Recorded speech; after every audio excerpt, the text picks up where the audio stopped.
Deadpool and Wolverine is the first mutant film made by Disney after acquiring the former 20th Century Fox. Since Disney is known for focusing on family-friendly and child-oriented stories, many believed the company would censor the amount of profanity, violence, and blood, making Deadpool more suitable for a family audience. Fuck Wolverine. But somehow, Ryan Reynolds convinced Disney and Marvel Studios producers that the formula of the first two films would be a guaranteed success for them.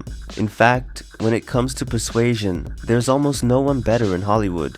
Once he sets his mind on a project, he will push for it, whether it takes 1, 2, or even 11 years. And if you still say no, Ryan will find a way to leak his plans online, making it hard for you not to support the project. What does this button do? I guess we're making the movie now. And thanks to his vision, a certain actor gave up his retirement to reprise his most iconic role once again. In this video, you'll understand how Ryan Reynolds convinced Hugh Jackman to return as Wolverine, even after he swore he would never play the role again. I'm Gabriel Alves, and you're watching Superhero Journal.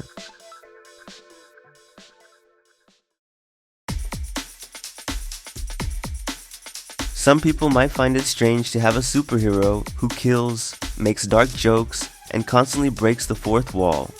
But that happens because Deadpool was created precisely as a satire of the genre.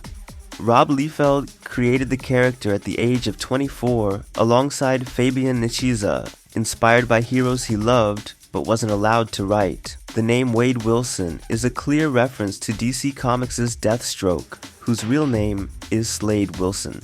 His red suit and talkative nature resemble the friendly neighborhood Spider-Man, while his healing factor and history with the Weapon X project align with Wolverine. In the 90s, Rob was a young writer and artist whom Marvel Comics decided to bet on. Marvel gave him control of the New Mutants comic series, and he took a bold risk, renaming the series to introduce a new team of mutants called X-Force, featuring his new characters, including Cable, Domino, and Deadpool himself. In its release year, the first issue of X-Force achieved sales numbers not seen in decades, surpassed only by X-Men Volume 2 Number 1, which became the best-selling comic book in history. Subsequent issues continued to be a commercial success, making Deadpool extremely popular among teenagers, including a 15-year-old boy who was just starting his acting career.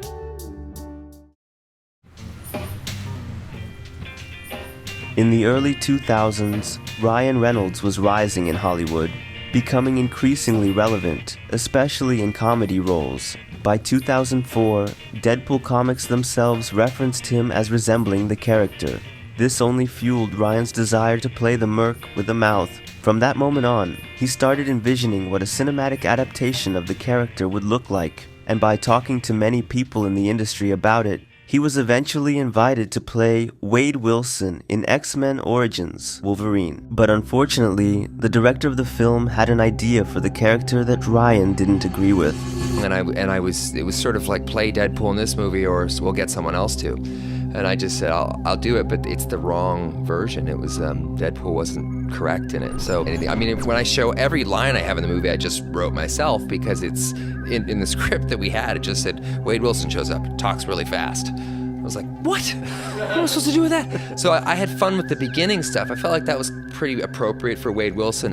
The latter half is where they sort of called an audible at the last minute and just changed him to this guy with his mouth. So if you watch the movie, you'll see it's partly me playing it, and then I just was like, I can't do this. And then they have another actor playing. After experiencing frustration playing a, let's say, wrong version of Deadpool, Reynolds worked tirelessly to produce a film that stayed true to the character from the comics. He collaborated with screenwriters Rhett Reese and Paul Wernick to develop the most authentic script possible. Once it was ready, he took it to Fox Studios in an attempt to sell the film. Fox, which held the cinematic rights to Marvel's Mutants, gave a small budget for a test shoot, so Ryan and the director could showcase the film's tone and approach. However, after that, the project was completely ignored and shelved by the studio. They believed it was too risky to make a superhero film as irreverent and violent as Deadpool. Plus, since it would be rated R, they would lose the most profitable audience for these films, the kids. Until 2 years later, that test footage somehow leaked online, sparking massive buzz that ultimately led Fox to greenlight the film. With that, Ryan Reynolds managed to release 2 Deadpool films with an R rating, both of which became box office hits. It's been the best and worst relationship I've ever been in. It's 11 years I've been trying to get this movie made. We had a script, we did that about 6 years ago, then we did a little bit of test footage for this movie. This test footage that we shot sat on the shelf for 4 years, as it does, and about 1.5 years ago, somebody accidentally leaked it on the internet. Was that you? Super crazy. Wow. Oh, no, I did not do that, yeah. Accidentally. And, well, here's the thing. The fans freaked out, the Deadpool fans freaked out and overwhelmed Fox, and Fox basically had to greenlight the movie. Guess we're making the movie now. And it just went nuts. The people just started writing and flooding Fox with begging and pleading for the Deadpool movie to get made. And within 24 hours, we had a green light. And we were making it. We were starting. Yeah, Is that quick? It was that quick. It was so undeniable, and it felt really good. The problem was, it's like, this footage was owned by Fox and sort of illegal so I know that one of us did it. Like, there's four of us.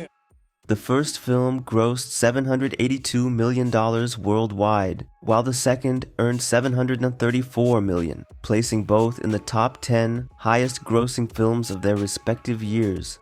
His decade-long passion project had finally come to life, and Deadpool had become a global phenomenon in popularity. It seemed like there was nowhere left to go with the character. But in 2018, 2 events completely changed Deadpool's future in cinema. On July 27th, Fox shareholders accepted Disney's offer for one of the biggest acquisitions in history, making it possible for Deadpool and all mutants to now interact with MCU characters. This changed everything, as Ryan suddenly had endless possibilities to pair Deadpool with iconic characters he had teamed up with in the comics, like Spider-Man. But just a few months later, on August 14th, Ryan received a call from an actor who was one of his best friends, offering him an irresistible proposal.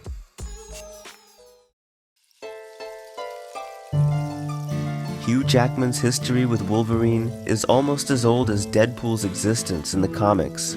Hugh was 30 years old when he was cast in the role in 1999, and despite having acted in many Australian TV series, this was his first Hollywood role. Since it was the character's first live-action adaptation, the studio wanted a major star for the role, specifically Russell Crowe, who was considered a perfect choice at the time. But Russell wasn't too interested in playing the character, so he recommended an Australian actor who had no media presence, but whom he saw as promising. Russell Crowe. They wanted him to be Wolverine. Is that true? Absolutely. He called Brian Singer, the director. He said, listen, I don't want to do it, but you should look at this guy. I'd never heard of X-Men. I didn't know there was an animal called a Wolverine. And I came to set after studying wolves, and I had this whole physicality. Yeah. And I was doing like a rehearsal, and the director goes, what are you doing with your body, man? And I said, I was just thinking the wolves, the way they're always smelling, and they're looking down because they're actually smelling the ground. And he goes, wolves? You're a Wolverine. I said, well, there's no such thing. And he goes, yeah, there is. Go to the zoo down the road, man. There's 4 of them down there.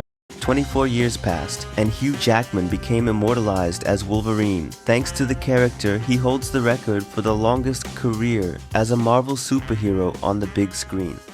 But that career almost ended in 2017.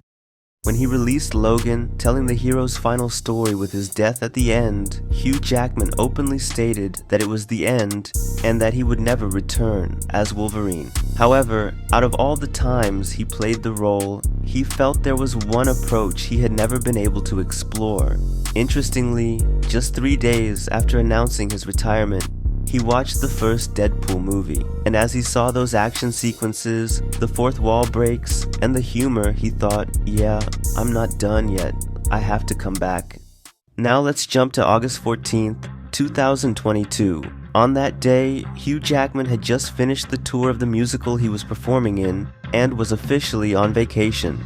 In a moment of idleness, it suddenly hit him. It was time to bring Wolverine back to the big screen. He called Ryan Reynolds and said he was ready to make a Deadpool and Wolverine story. And by coincidence, Ryan and Sean Levy, the film's director, were just about to meet with Kevin Feige to pitch the movie's script, meaning they had to completely change the story. But I think he liked their idea.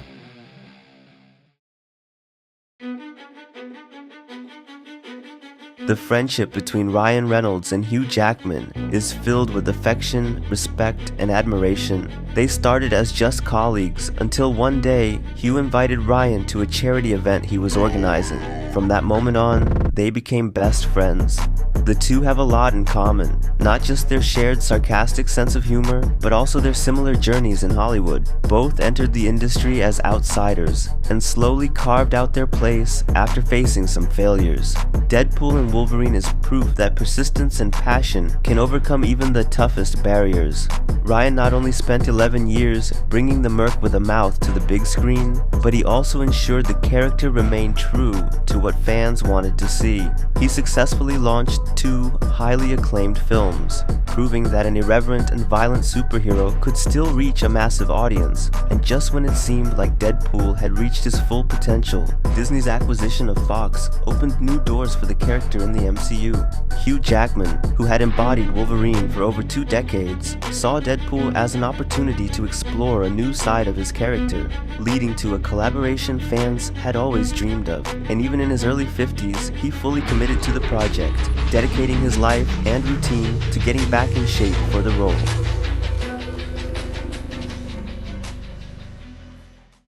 Thank you so much for watching until the end. Drop a like if you enjoyed the video and leave a comment with your thoughts on the film. Did it live up to expectations? Is Deadpool really the Jesus of Marvel? Let me know. I'll be reading and giving hearts. Subscribe to the channel so you don't miss more interesting videos about the behind the scenes of Marvel and DC in theaters.